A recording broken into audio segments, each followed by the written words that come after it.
नदीम अफजल चंद ने कहा है कि हमें वोट इसलिए नहीं पड़ा क्योंकि हमने नून लीग से हाथ मिलाया हुआ है। क्या सच्चाई है? पीपल्स पार्टी का मौकिफ क्या है इस हवाले से? वो रहनुमा पीपल्स पार्टी हैं और फिर पीपल्स पार्टी अपनी साख को खराब क्यों कर रही है?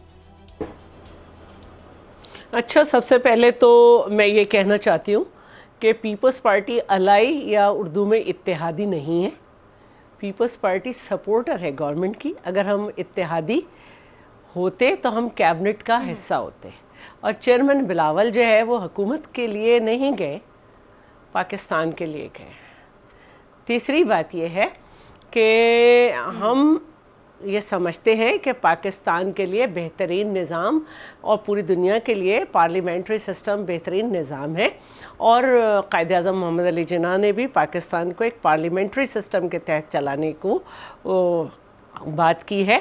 और हम पार्लियामेंट को बचाने के लिए हमने जो है इस स्प्लिट मैंडेट में पीटीआई को भी दावत दी और इनको भी दी। उनको वो अगर बनाते हम उसमें भी कैबिनेट में ना होते, और इन्होंने बनाई हम इसमें भी नहीं है। अब रही बात संबड़ियाल की, तो पहली बात यह है कि देखिए हम जहां पर भी हैं ना, हमें कोई फॉर्म 47 का ताना नहीं दे सकता। हमने पंजाब में, साउथ पंजाब में मुल्तान से हमारी सीटें अल्हम्दुलिल्लाह हैं, लेकिन नून लीग को तो अरसा हुआ सिंध में कोई सीट लिया। तो हम वहाँ पे अपने रिवाइवल की बात कर रहे हैं। नदीम अफजल चंद ने या किसी ने वहाँ पे ये नहीं कहा कि हम जीत रहे थे। हाँ, बेईमानी का तस्करा हुआ है क्योंकि नदीम अफजल चंद भी वहीं थे और हसन मुर्तज़ा भी वहीं थे और सारे वहीं थे। तो वहाँ पे बेईमानी देखी गई है। और उसमें एक ये भी देखा गया है कि जो एक कोई पोलिंग स्टेशन बताया गया है जहाँ पे 1400 वोट थे, जहाँ पे तकरीबन 1350 जो हैं कास्ट भी हो गए। और एक जगह जहाँ पे सुबह तक सिर्फ 310 कास्ट हुए थे, 3350 या कुछ इस तरह के वोट हैं, वहाँ पे भी शाम को बहुत ही ज़्यादा अचानक कास्ट हो गए। तो ये इस तरह की बातें की गई हैं कि मैनेज किया गया है। और ये बात मैं समझती भी हूँ कि मैं कराची की हूँ और मैंने जिस तरह से एमक्यूएम को कराची में मैनेज करते देखा, एमक्यूएम लंदन को कराची में देखा था जब वो उरूज पे थे, मैंने इसी तरह पंजाब में भी देखा है। और इसकी बात हो रही है। और रही बात कि पाकिस्तान पीपल्स पार्टी का जो वर्कर है, पार्टी की जुबान में नहीं, इसमें जो है जिस तरह से पुलिस से तरिए और जिस तरह भरे हुए डब्बे लाए गए, तो वो मैनेज किया गया ना, मतलब एक बेईमानी की गई। और मैंने कहा कि हमारे ऊपर फॉर्म 47 का इल्ज़ाम नहीं है। अच्छा, दूसरी बात जो है मैं ये कहना चाहती हूँ कि देखिए पाकिस्तान पीपल्स पार्टी का वर्कर हर जगह मौजूद है और आज भी फेयर इलेक्शन हो तो बहुत कुछ चेंज हो सकता है। मैं ये नहीं कह रही जीत सकते, बहुत कुछ चेंज हो सकता है कि आपको नजर आएगा कि जो इलेक्शन में वोट हमारे दिखाए जाते हैं हमें उससे ज्यादा पड़ जाते होंगे। जो दूसरी बात है मैं ये कहना चाहती हूँ कि पीपल्स पार्टी के सपोर्टर किसने कहा? खुद उसमें ज़हीरुल इस्लाम ने कहा कि हम इस पार्टी को थर्ड ऑप्शन के तौर पे लाए थे। मैंने तो नहीं कहा, उनका ये क्लिप घूमता रहता है, मेरे पास भी कहीं पड़ा हुआ है। और सब जानते हैं कि चेयरमैन बिलावल का रिजल्ट 5 दिन के बाद आया था। और इस तरह फहमीदा मिर्ज़ा की सीट, अब्दुल हकीम बलोच की सीट, फैसल सालेह हयात की सीट, इस पे जब रिकाउंटिंग हुई थी तो इनके वोट बढ़ गए थे, लेकिन उसको बंद कर दिया गया था। वो भी सबको पता है। तो मैं जो बात करना चाह रही थी वो ज़रा कंप्लीट कर लूँ। हमारे सपोर्टर और वर्कर ने कभी इस बात को कबूल नहीं किया कि हम जो हैं वो नून लीग के साथ खड़े हों, चाहे हम पार्लियामेंट के इस पार्लियामेंट्री सिस्टम के लिए खड़े हों। हमने पीटीआई को भी कबूल किया था ये कह के कि कदम बढ़ाएं, हम आपके साथ हैं इमरान, और कहा था कि आइए इकोनॉमी पे काम करें, लेकिन वो इंतकाम पे चल पड़े थे। तो यहाँ पे ये है कि हमारा वर्कर है, लेकिन हम उसको ये समझाना चाहते हैं कि हम पार्लियामेंट्री सिस्टम के लिए काम कर रहे हैं, जमहूरियत के लिए काम कर रहे हैं। अगर इस स्प्लिट मैंडेट को, जिसके ऊपर बहुत एतराज़ात हैं, सब हैं, हम भी रद्द कर देते तो ये पार्लियामेंट को ताला लग जाता और हमें फिर ये सुनने को पड़ता कि जी जो सबसे बड़ा लीडर है ना वो परवेज मुशर्रफ का पोलिंग एजेंट था, जो दूसरा लीडर है ना वो ज़ियाउल हक के साथ खड़ा था। फिर हमें ये सुनना पड़ता और फिर ये करना पड़ता, ये नहीं सुनना पड़ रहा ना। आज पॉलिटिकल सिस्टम जो है वो इसलिए चल रहा है आगे जैसे तैसे कि पॉलिटिकल पार्टीज खड़ी है साथ। राइट अजहर सदीक साहब, एक तरफ पीटीआई हुकूमत के खिलाफ एहतजाज करना चाह रही है, लेकिन अगर खैबर पख्तूनख्वा में बात करें तो वहाँ पे करप्शन के खिलाफ JUIF तहरीक इंसाफ की हुकूमत के खिलाफ एहतजाज करना चाह रही है। आपको क्या लगता है कि JUI की जो तहरीक है वो PTI की तहरीक को कितना नुकसान पहुँचा सकती है? बहुत शुक्रिया मजिया, मैं तो आपका खुदा शाह साहब मैं बड़ा शुक्रिया अदा करूंगा। आपने ना उस्मा कारदार से आपने फाफन की रिपोर्ट मंजूर करवा ली। अब फाफन की रिपोर्ट है वो पूरे जनरल इलेक्शन के बारे में सारी माननी पड़ेगी। आप ये कहें ये रिपोर्ट मेरी पसंदीदा है, इस पर लिपस्टिक ज्यादा अच्छी लगी है या मेकअप अच्छा हुआ है, जनाब ये अच्छी है, ये शायद कुछ अच्छी कंपनी की है, जनाब वो सारा कुछ मानना पड़ेगा अब आपको। अब आपने इसका जवाब तो उस्मा साहिबा ही देंगी। आप मेरे सवाल का जवाब दे दें पहले। मैं देने लगा हूँ आपको कि आप फाफन की मान ली ना रिपोर्ट। और मैं शुक्रिया अदा करता हूँ शैला बहन का, उन्होंने जो इलेक्शन है और अपना चंद साहब का, ये होते जमहूरी लीडर। ठीक है, मेरा इख्तलाफ है, कई लोग मेरा इख्तलाफ रहता है इनके साथ, लेकिन ये नहीं है कि हर झूठ को सपोर्ट करते हैं।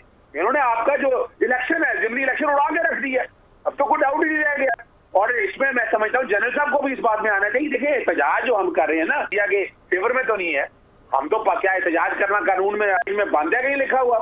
जो हमने सोशल मीडिया पे जंग लड़ी है, जिस तरह हम इस जंग में साथ दिया है पाकिस्तानी फौज का, ये तारीख का हिस्सा है। अब हमारे एहतजाज के 3 मकासद आप समझ लें। सबसे पहली बात है, टाइम हमारे पास बहुत कम है। I just want to know that कि JUIF जो PTI के अगेंस्ट एहतजाज करने जा रही है KP में, उसके बारे में आपका मौकिफ क्या है? क्या वो PTI की हुकूमत मुखालिफ तहरीक को कोई नुकसान पहुंचा सकेगी? नहीं देखिए, मैं पहले बताना चलूँ, हर एक एहतजाज का हक है। हमने लोग देंगे अपना मौलाना फजल, हमने 144 घंटे फाल लगाएंगे, हमने कोई डिटेंशन ऑर्डर जारी करेंगे, हमने कोई PNL की लिस्टों में डालेंगे। एहतजाज उनका हक है, बिल्कुल करेंगे एहतजाज, आए फैसिलिटेट करेंगे पूरा उनको। आए अगर वो जो बात कर रहे हैं, मिसाल वो करप्शन की बातें कर रहे हैं, पूरा पाकिस्तान नजर नहीं आ रही करप्शन। आप 3.5 साल में बताएं कौन से करप्शन के केसेस की है, पाकिस्तान करप्शन में कितना ऊपर चला गया, कितने केसेस पकड़े हैं, कितने खरबों रुपए की करप्शन ने बरामद की है। और हम हमारे दौर के अंदर 3 लॉन्ग मार्च हुए, फैसिलिटेट किया। जो अपना बिलावल भुट्टो साहब कराची से लेकर निकले इस्लामाबाद तक, बताएं कितने नजरबंदी के ऑर्डर जारी हुए, कितने लोगों के खिलाफ PCR में नाम डाले गए, कितने लोगों के घर छपे औरतों वगैरह को उठाया गया, कितना जुल्म किया गया, किस तरह के वाकये हमने किए। हम नहीं ऐसी किसी बात करी। पाकिस्तान है कि जमहूरी मुल्क कभी था, अल्लाह करे कि वो जमहूरियत कभी वापस आ जाए, मुझे नहीं नजर आता। इन्होंने सबने पाँव पे कुल्हाड़े मार लिए हैं। आज हम पेश कर रहे हैं ना, हमने ब्रेक पे जाना है। ब्रेक से पहले मैं उस्मा कारदार साहिबा का इस पे मौक़िफ़ सुनना चाहूंगी। उस्मा साहिबा, JUIF खैबर पख्तूनख्वा में तहरीक इंसाफ के अगेंस्ट जो है वो करप्शन के खिलाफ एहतजाज करने जा रही है, नून लीग उनको सपोर्ट करेगी। और दूसरा, 27वीं तरमीम की बातें शुरू हो चुकी हैं, क्या नून लीग नई तरमीम लाने जा रही है? देखें, मौलाना साहब के साथ मेरी पूरी हमदर्दी है, क्योंकि उनको दोबारा डीजल का अलकाब देने का वक्त हुआ चाहता है। इन्होंने बड़ा उनको झांसा दिया, उनको इस्तेमाल करने की कोशिश की, लेकिन मौलाना साहब को अगर इज्जत दी तो वो सिर्फ PDM की हुकूमत ने दी। इन्होंने सिर्फ उनको एक तरीके से ट्रक की बत्ती के पीछे लगाया। और PTI तो बाद में कहेंगे उस्मा साहिबा, पहले तो आपने ही कह दिया। नहीं, मैंने नहीं कहा, इनका वक्त हुआ चाहता है, क्योंकि इनके जो बानी साहब हैं वो पिछले 20 साल से इसी अलकाब से नवाज रहे हैं मौलाना साहब को। और ना सिर्फ खुद ये बोलते थे, पूरे कौम को भी इसके पीछे लगाया हुआ था। निहायत अफसोसनाक बात है। मैं तो कभी इस तरह की, मैंने आज तक अपने मुंह से कभी उनको ये नहीं कहा। देखिए, बात सारी ये है कि इनकी आहो बका समझ में आती है। इनको तो वो इलेक्शन पसंद थी जिसमें RTS पे इनकी उंगली हो, और 72 सीटें लेके इनकी हुकूमत बन गई थी। इनको वो इलेक्शन चाहिए, ठीक है। अब इनको 1 साल हो गया है इनको रोने और धोने में, और हमारी अल्हम्दुलिल्लाह हुकूमत बड़ी ज़बरदस्त जा रही है, सेंटर में भी, पंजाब में भी, और इंशाल्लाह ताला अपनी पूरा टेन्योर 5 साल का मुकम्मल करेंगे, ठीक है। तो अब इनको चाहिए कि ये रोना पिटना बंद कर दें, और ये जो 45 47 की तोता मैना की कहानी है ना, या तो ट्राइब्यूनल्स में चले जाएं, वहां पे एक कायदा कानून के मुताबिक ये अपना सिलसिला करें, या फिर इस मुल्क की जान छोड़ दें और इस मुल्क को आगे बढ़ने दें। इस मुल्क के बड़े मसाइल हैं, और ये इनको चाहिए कि ये हमारे साथ बैठ के उन मसाइल का हल ढूंढे, ताकि पाकिस्तान तरक्की करे आगे। जिस तरह मरियम नवाज साहिबा सुबह से लेकर रात तक अवाम की खिदमत में लगी हुई हैं, उनके कम से कम जो 60-70 ऐसे इनिशिएटिव्स हैं जो कि पूरे रवा दवा हैं हर डिस्ट्रिक्ट में पंजाब के, खास तौर पर जो हमारा कमजोर तबका है उनके लिए। आप कहें तो मैं आपको गिन देती हूँ, अब हिम्मत कार्ड, किसान कार्ड, फिर आप देखें मेरा घर मेरी छत, धी रानी, क्लिनिक ऑन व्हील्स। JUIFA के साथ नून लीग जो है वो सपोर्ट करेगी या नहीं?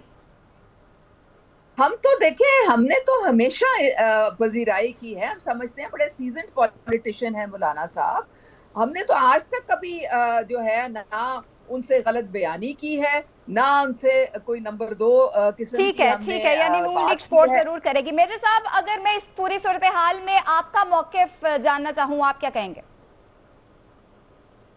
अभी अजहर सदीक साहब ने कहा कि हम पाकिस्तान के लिए एहतजाज करने जा रहे हैं, और इंडिया पाक में सारी की सारी जमातें, पूरा पाकिस्तान का मौकिफ एक ही है।